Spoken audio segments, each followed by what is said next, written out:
Louvado seja o santo nome de nosso Senhor e Salvador Jesus Cristo. Amados irmãos, lição de número 9, hoje dia 28 de novembro de 2021. O tema da nossa lição, Paulo e sua dedicação aos vocacionados. O texto áureo nos diz: olhai por vós e por todo o rebanho, sobre que o Espírito Santo vos constituiu bispos, para apacentardes a igreja de Deus, que ele resgatou com seu próprio sangue. Atos capítulo 20, versículo de número 28. Eu vou pedir um dos irmãos, uma das irmãs, que possa ler a nossa verdade prática. No reino de Deus, a liderança mais antiga zela pela liderança mais nova. Os jovens vocacionados precisam de cuidado e zelo. Amém. Os jovens vocacionados precisam de cuidado e zelo. Então, no reino de Deus, a liderança mais antiga zela pelas lideranças mais novas. Os jovens vocacionados precisam de cuidado e zelo. É o tema da nossa lição, né? Lição número 9. Hoje, dia 28 de novembro de 2021. Paulo e sua dedicação aos vocacionados. Amém, irmãos?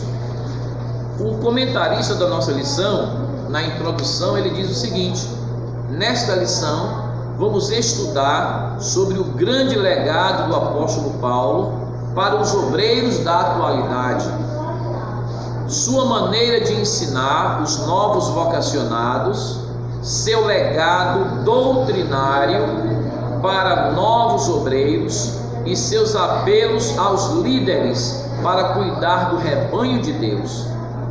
Temos muito que aprender com a vida e ministério do apóstolo dos gentios. Que o Espírito Santo continue falando aos nossos corações. Amém, irmãos? O comentário 1, queridos, vou fazer um resumo por causa do nosso tempo. O comentário número 1 diz: Éfeso, o ponto de aprendizado dos vocacionados. Houve um ponto de partida para fazer aquele trabalho, né? O evangelismo, a pregação do evangelho, o apóstolo Paulo levando a mensagem, as vidas se convertendo ao Senhor Jesus. E agora, irmãos, além da conversão, havia agora o trabalho do discipulado, e também agora o apóstolo Paulo foi observando aqueles que eram vocacionados para também estar à frente da obra de Deus. Os irmãos vejam que Timóteo foi um jovem que foi muito usado por Deus. Timóteo era como se fosse um filho na fé do apóstolo Paulo. Timóteo foi um jovem pastor, né, que Deus separou para fazer a sua obra, e o apóstolo Paulo percebeu isso desde cedo. O ponto de partida.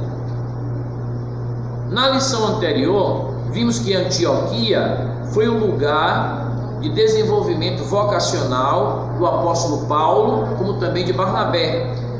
Já em Éfeso, o apóstolo Paulo permaneceu mais tempo, e por isso dali surgiu um local estratégico para formar novos discípulos, não é? Então o apóstolo Paulo, assim como ele foi também discipulado em Antioquia, chegando em Éfeso, ele agora começou também a fazer discípulos e preparar também obreiros para trabalhar na casa de Deus.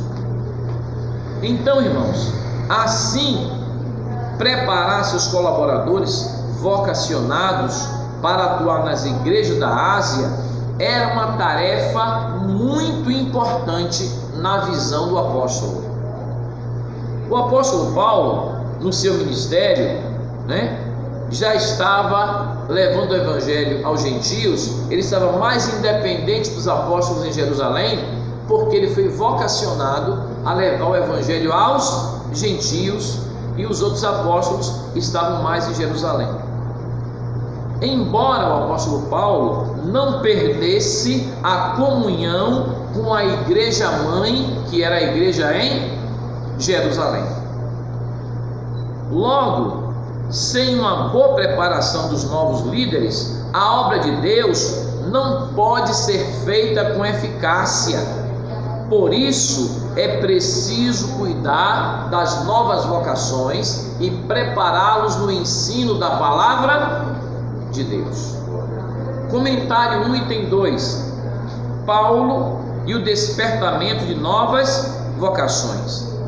O ministério de Paulo tomou uma proporção muito ampla. Era um ministério internacional, passando por várias nações. Para levar as boas novas aos centros culturais do mundo, ele não poderia atuar sozinho. Por isso o apóstolo arregimentou e investiu em pessoas que o auxiliassem a levar o evangelho. Podemos citar nomes como, já falei essa manhã, como os de Timóteo, Sópatro, Segundo, Trófimo, Tíquico, Tito, Aristarco, Filemon, Gaio e tantos outros. Aqui o comentarista não falou, mas ainda tinha Áquila e Priscila, Nós vemos muitos outros, como ele falou. Essas pessoas recebiam ensino diretamente de Paulo, ou seja, o ministério do apóstolo despertava novas vocações. Comentário 1, item 3. Paulo, um mestre inspirado. O apóstolo Paulo aproveitou a boa vontade de Deus na vida dos seus filhos na fé para o aprendizado no evangelho. Nesse sentido, ele tornou-se um mestre inspirado por Deus para os que o ouviam, pois o apóstolo recebera revelações do próprio Senhor Jesus Cristo. Assim, Paulo reunia vocacionados para dar-lhes instruções de como pastorear a igreja local, que era a base para ter novos crescimentos da igreja em outros lugares, o trabalho na igreja local. Veja como é importante o trabalho na igreja local, a igreja base, para que dali possam ser alcançados outros povos. Não por acaso, temos 3 epístolas paulinas denominadas de cartas pastorais, 1ª e 2ª a Timóteo e a carta a Tito.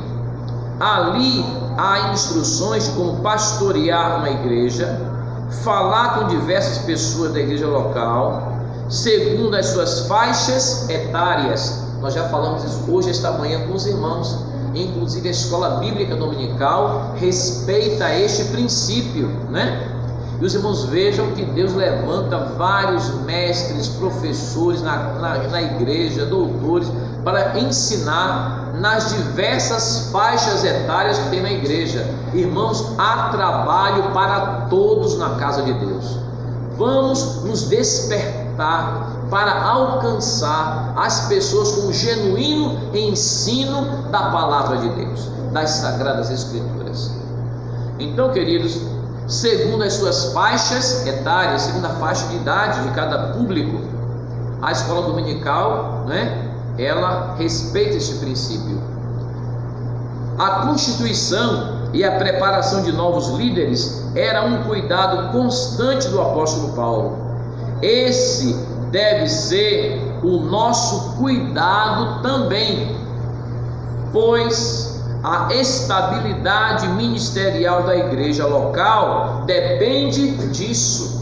Nós precisamos de ter um crescimento verdadeiramente espiritual na igreja, um crescimento equilibrado, baseado na palavra de Deus, não um crescimento desordenado, onde uns aprendem e outros não aprendem, onde alguns têm oportunidade e outros não têm. Meus irmãos, vamos dar lugar ao Espírito Santo e vamos valorizar o ensino e o aprendizado da palavra de Deus. E muito mais do que isso, vamos a cada dia, em nome do Senhor Jesus Cristo, colocar em prática aquilo que nós aprendemos da palavra de Deus. Comentário de número 2, meus queridos. o legado doutrinário de Paulo para os novos líderes. O legado doutrinário de Paulo para os novos líderes. Comentário 2, item 1 diz o quê? A advertência de Paulo a respeito dos judaizantes e dos gnósticos. Quem eram os judaizantes? Durante o ministério de Paulo, muitos judeus acolheram a mensagem apostólica e tornaram-se cristãos, mas nem todos acreditavam na liberdade cristã dos gentios. Por isso, alguns deles torceram o ensino do apóstolo, afirmando que a salvação dos gentios dependia da observância da lei mosaica. Não. A lei mosaica preparou o homem para receber a graça de Deus. E os judaizantes queriam agora que os cristãos que receberam Jesus e os judeus se converteram agora, ao Senhor Jesus Cristo, eram chamados de judaizantes porque eles queriam que os novos cristãos, que aqueles que receberam Jesus, os gentios que tinham se convertido, ainda voltassem para observar a lei mosaica. Nós já meditamos aqui, a Bíblia diz que a lei e os profetas duraram até João Batista. A lei veio por Moisés. Por que durou? E os profetas duram até João Batista? Porque João Batista veio anunciando o Salvador prometido, o Redentor bendito. E agora Jesus Cristo veio trazendo não a lei, mas trazendo a graça de Deus. A lei foi boa, mas, como diz o apóstolo Paulo, a lei nada aperfeiçoou, mas a graça de Deus, onde abundou o pecado, a graça superabundou. Amém, irmãos? Assim, os judaizantes, esses judeus, exigiam que os gentios convertidos observassem a lei, tais como alguns aspectos: a prática da circuncisão, a guarda do sábado judaico, a observância dos ritos que envolviam datas e comidas. Nada disso é exigido na graça de Deus, pelo contrário. A lei preparou o homem para receber a Cristo como Senhor e Salvador. Agora eu digo aos irmãos, a graça, ela é mais exigente, porque, olha, se os judeus falavam que tinha que fazer uma circuncisão, Paulo dizia que a nossa circuncisão era agora no espírito, não mais na carne. Se os judeus diziam que tinham que guardar o sábado no sentido de adorar o Senhor e santificá-lo ao Senhor, a graça manda santificar todos os dias, inclusive o sábado, domingo, segunda, terça, quarta, quinta e sexta, todos os dias. Se tinham datas e leis e festas e comidas, a Bíblia diz agora que pela oração e pela palavra de Deus, a nossa alimentação agora é santificada. Amém, irmãos? Parecia que a graça de Deus para os judaizantes não era mais suficiente.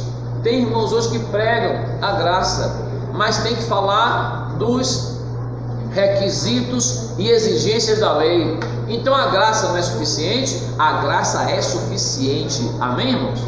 Jesus trouxe uma graça salvadora, especialíssima graça de Deus, traz salvação para todos os homens. Ele, Jesus, é especialíssima graça de Deus. Contra isso, Paulo se levantou corajosamente contra o ensino dos judaizantes. E o legado que ele nos deixou foi a defesa intransigente quanto à natureza graciosa da salvação de Deus.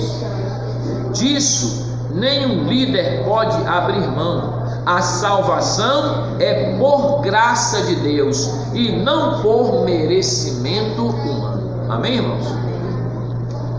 Comentário 2, item 1, item B. Quem eram os gnósticos? Havia cristãos adeptos do gnosticismo. Eles acrescentavam elementos filosóficos à fé cristã que corrompiam a sã doutrina. era uma filosofia prejudicial ao evangelho que Paulo ensinou. Os gnósticos se consideravam espirituais, mais espirituais que os outros irmãos, mais espirituais que os demais. Para eles, o espírito era mais importante que o corpo e ensinavam que o corpo era uma matéria imprestável. O corpo para nada servia. Da implicação desse ensino resultava a banalização da graça de Deus. Uma graça que não requer arrependimento. Os gnósticos falavam disso. Uma graça que não requer santidade. E nem tampouco as disciplinas espirituais não é a graça verdadeira de Deus. Que fala que nada disso é necessário, então não é graça de Deus. Porque os gnósticos, eles procuravam um mérito próprio, o próprio mérito deles de serem santificados pelo conhecimento, né? Gnósticos sempre falam de conhecimento, da filosofia. Eu pergunto, irmãos, e quem não tem esse conhecimento? E quem não tem condição de ser filósofo não vai ser salvo? A graça de Deus se é manifestado, trazendo salvação a todos os homens. Amém?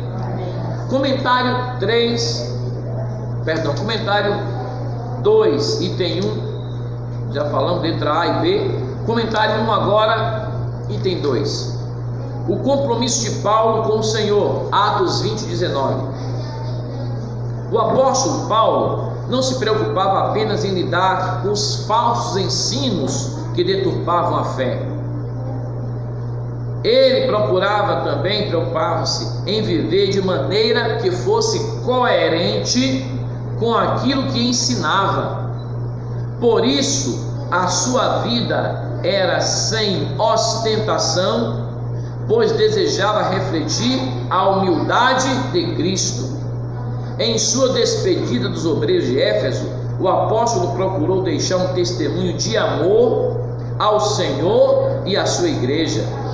Nesse sentido, aprendemos com o apóstolo Paulo que não podemos pensar numa coisa, desejar e executar outra.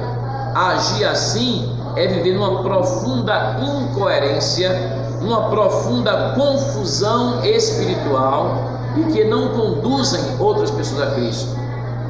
O cristão, como diz o apóstolo Tiago, né? Tiago diz isso: mostra-me a tua fé sem as obras, e eu pelas minhas obras te mostrarei a minha fé. Nós devemos praticar aquilo que nós ensinamos na palavra de Deus, devemos praticar, devemos viver. Não somente pregar a palavra, mas obedecer a palavra de Deus. O apóstolo Paulo deu este exemplo também. Ele chegou a dizer: sede meus imitadores, como eu também sou de Cristo. É preciso pregar os ensinos de Cristo e refleti-los tanto na nossa vida particular, como na nossa vida pública. Comentário de número 3, amados irmãos. Paulo faz um apelo aos líderes. Comentário 3, item 1. Sobre o arrependimento do obreiro, desprendimento. Sobre o desprendimento do obreiro, ter uma vida dedicada ao Senhor para realizar a obra de Deus. Sobre o desprendimento do obreiro para realizar a obra de Deus. O apóstolo Paulo fala sobre o desapego material na vida do obreiro.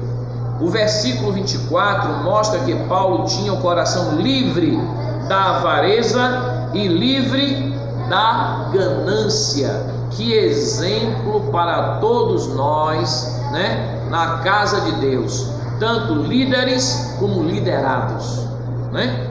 Então Paulo tinha um coração livre da avareza, livre da ganância.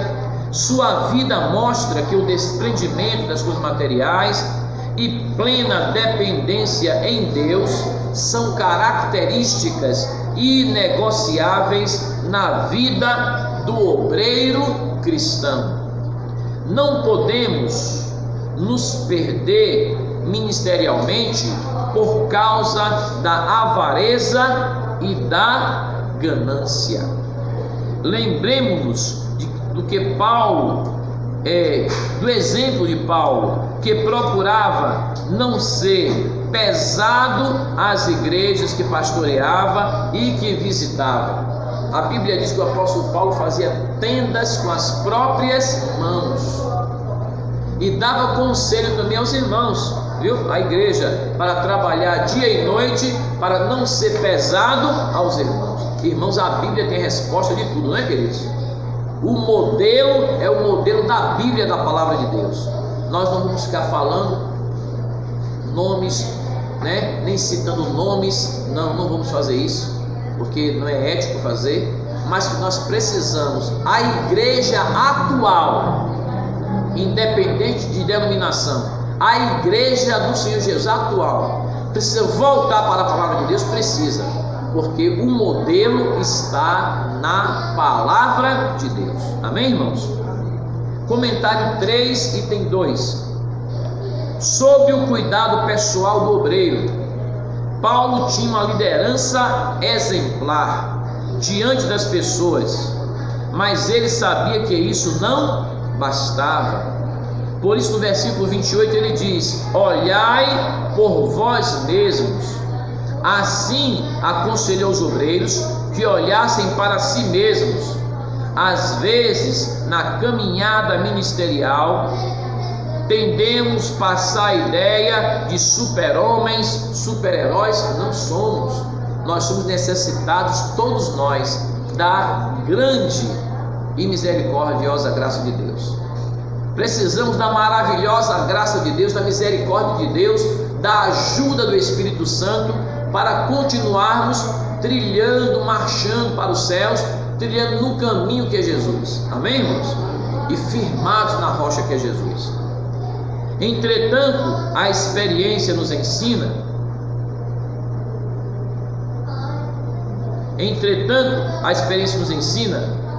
que não somos intocáveis pelas circunstâncias externas. É preciso cuidar do corpo, cuidar da alma e do espírito.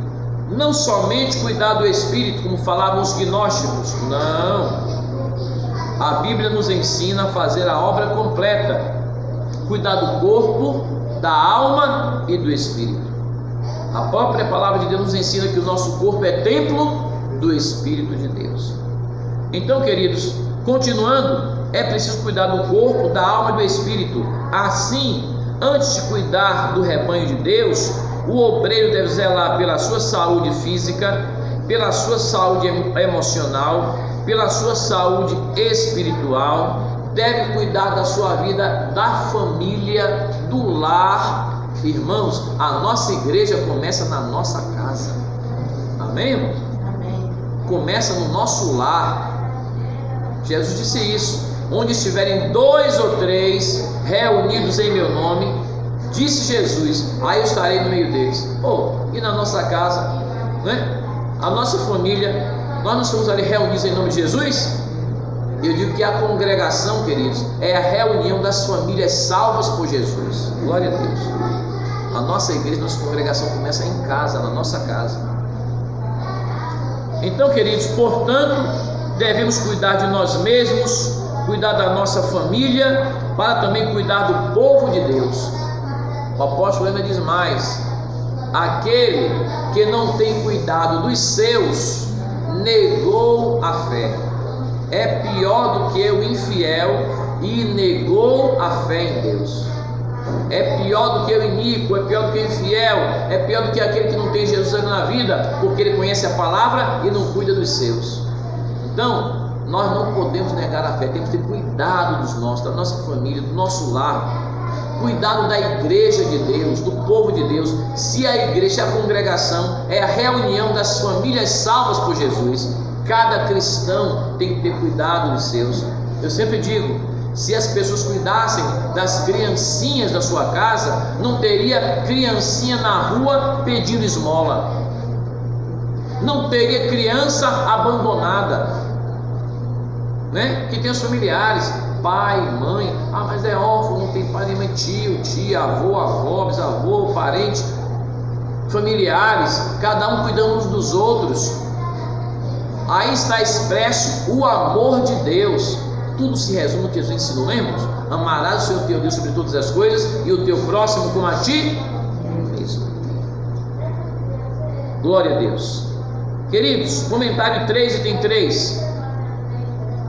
Paulo apela aos líderes e fala também sobre a ameaça de lobos cruéis no rebanho de Deus. Atos capítulo 20, versículos 29 e 30. A metáfora usada pelo apóstolo Paulo de lobos cruéis se refere aos falsos mestres que incutiam doutrinas estranhas na mente dos incautos. Esses lobos eram predadores espirituais do rebanho de Deus, destituídos de misericórdia e destituídos de amor. Os irmãos me perdoem a sinceridade. Esses lobos, eles acham lugar, primeiramente no lugar onde não é ensinada a genuína palavra de Deus.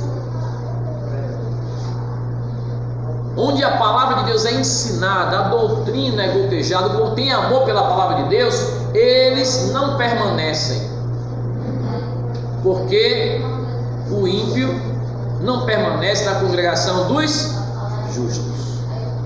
O Espírito Santo opera, que estamos pregando e ensinando a palavra de Deus. Mas muita gente está procurando lugares onde a palavra de Deus não é pregada, onde não existe compromisso com a palavra de Deus, onde alguém quer ir até a igreja fazer uma barganha. Eu vou dar tanto para receber tanto, eu dei uma oferta para isso para receber aquilo e tal, e procura fazer uma barganha com Deus e só procura a campanha. Não sou contrário a campanha de oração, não, graças a Deus, nós somos pentecostais, cremos no poder de Deus, mas ninguém negocia com Deus. Deus dá pela sua infinita misericórdia. Se Ele operar, milagre, Ele é Deus. Se não fizer naquele dia, continua sendo Deus. Deus opera quando quer. Agora, nós temos que tocar o coração de Deus, a misericórdia. Senhor, eu preciso da Tua graça e misericórdia hoje, Senhor. Amém. Mas não vinha barganhar e dizer. Teve uma determinada irmã, que eu não vou citar o nome, no culto de doutrina. Ela disse para mim: pastor, eu só saio daqui hoje se o Senhor me der uma solução. Tinha um problema muito grande envolvendo seu lar, sua família, questões de herança, questões patrimoniais, está uma luta muito grande. Eu só saio daqui, eu saio daqui com uma solução. Disse: irmã, quem vai dar a solução é o Senhor Jesus Cristo, e nós vamos orar e Deus vai operar. A senhora crê nisso? Creio. Chamei os irmãos para orar, vamos orar. Agora, querida, nós estamos aqui numa campanha de oração, orando pelos irmãos, e temos aqui um culto matutino das 5 às 6 da manhã, todo dia, de 5 às 6, orando, jejuando, consagrando para Deus quebrar os laços, resolver os problemas, curar os doentes. Teve um irmão que estava com um problema de câncer no estômago, Deus curou e ele expeliu o câncer, foi curado. O irmão foi uma maravilha. Ele ainda botou um forró, levou para a igreja, mostrou, dando os testemunhos de que maravilha, Deus opera no meio da igreja. Eu disse: olha, irmã, e Deus tem poder para fazer o milagre. Agora amanhã nós estaremos aqui orando e buscando ao Senhor essa campanha. Vamos colocar essa sua causa na campanha de oração. Vamos buscar o Senhor Jesus, que Ele tem tudo para nos dar, Ele que pode resolver. O pastor não pode dar a solução, mas Jesus tem a solução para nos dar. Amém? Amém. Convidei, e durante a semana toda eu senti a falta da irmã. Aí perguntei para o nosso irmão auxiliar: se aquela irmã pediu oração por aquela causa? O senhor pastor não está vindo nenhum dia. Aí na outra semana de novo, aí nós fomos fazer a visita. Ô irmão, o senhor não quer entrar na campanha de oração? É, pastor, é porque naquela semana mesmo Deus deu a vitória. Pô, aí Deus deu a vitória, o senhor não voltou mais? E a gente preocupado, nem para dizer: ô irmão, vamos dar glórias que Deus já resolveu a causa. Está entendendo? O povo quer ir buscar uma bênção, recebeu a bênção, não vai mais para a igreja. E a bênção maior, que é crescer na presença de Deus, crescer no poder de Deus, no conhecimento de Deus, crescer na espiritualidade. crescer como filho de Deus, firme na rocha, é só receber a bênção material, não vai mais? Então, meus queridos, vamos buscar o Senhor. E as pessoas estão buscando somente um lugar para receber uma bênção e não voltar mais lá. É a mesma coisa de pessoas que são libertos. Deus liberta de vários problemas, mas ele não continua adorando ao Senhor Jesus. Vamos continuar adorando ao Senhor Jesus em espírito e verdade, aprendendo dele, sendo firmados na rocha eterna que é Jesus. O Espírito Santo nos preparando para o grande dia do arrebatamento da igreja, porque tudo que está aqui na terra vai ficar, irmãos. A Bíblia diz, né? Claro que as bênçãos materiais nós precisamos ainda hoje, mas chegará um dia, no dia do arrebatamento da igreja, os que morreram em Cristo ressuscitarão primeiro. Nós que estivermos vivos seremos trasladados, transformados num corpo glorioso, estaremos para sempre com o Senhor. Amém, irmãos? Temos que nos preparar para isso. Glória a Deus. E muita gente não está se preparando, está com o coração somente nas coisas que são aqui da terra e não busca as coisas celestiais que são de cima, onde Cristo está sentado à destra de Deus. Colossenses capítulo 3, versículos 1 e 2. Amém, irmãos? Continuando, queridos.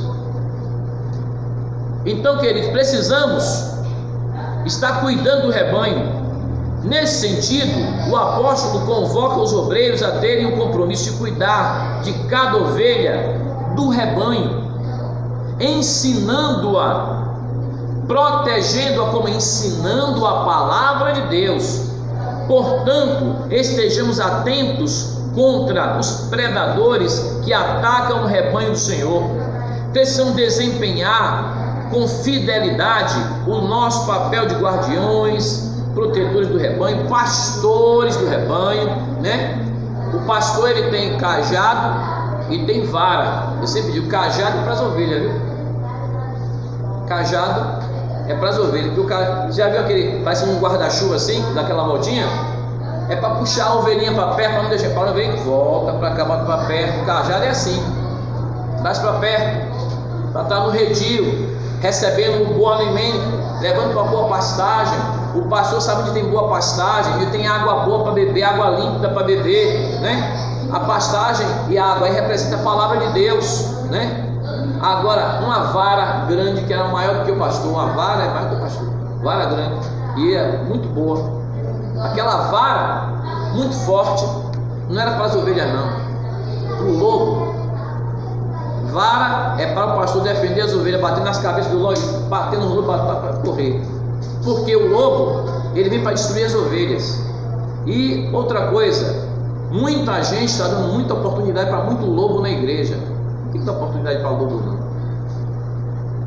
Ele tem que ser transformado em ovelha para ter oportunidade na igreja. Lobos cruéis, devoradores. Estou falando no sentido espiritual, viu, irmão? Procurando atrair os discípulos para si, o apóstolo Paulo, não ensinando a palavra de Deus, né? Pelo caminho da avareza, né? O avarento, o Deus do avarento é o dinheiro. A avareza é pecado, a avareza é idolatria. Outros gananciosos, amantes de si mesmos. A Bíblia nos ensina, irmãos, a fugir da aparência do mal. Então vamos ficar no manancial das águas, que é a palavra de Deus, na boa pastagem, que é a palavra de Deus, guardados pelo Senhor, que é o nosso pastor. Agora, queridos, temos que receber a palavra de Deus com mansidão. A Bíblia nos ensina a sermos não somente ouvintes da palavra de Deus, mas também obedientes à palavra de Deus, cumpridores da palavra de Deus. Não somente ouvintes, mas também cumpridores da palavra de Deus. Amém, irmãos? Da sã doutrina. Conclusão da nossa lição, que as horas já têm passado. Vamos ler a conclusão todos juntos? Convido a amada igreja para lermos a conclusão. A vida do apóstolo Paulo deixa um grande legado para os obreiros da atualidade. Sua maneira de despertar novas vocações, sua herança doutrinária para a nova geração de trabalhadores e seu apelo aos obreiros para cuidar do rebanho de Deus são marcos importantes para nortear os ministérios dos vocacionados de Deus. É tempo de desenvolver novas vocações e pedir a ajuda do Espírito Santo de Deus em todos estes propósitos, em nome de Jesus. Amém.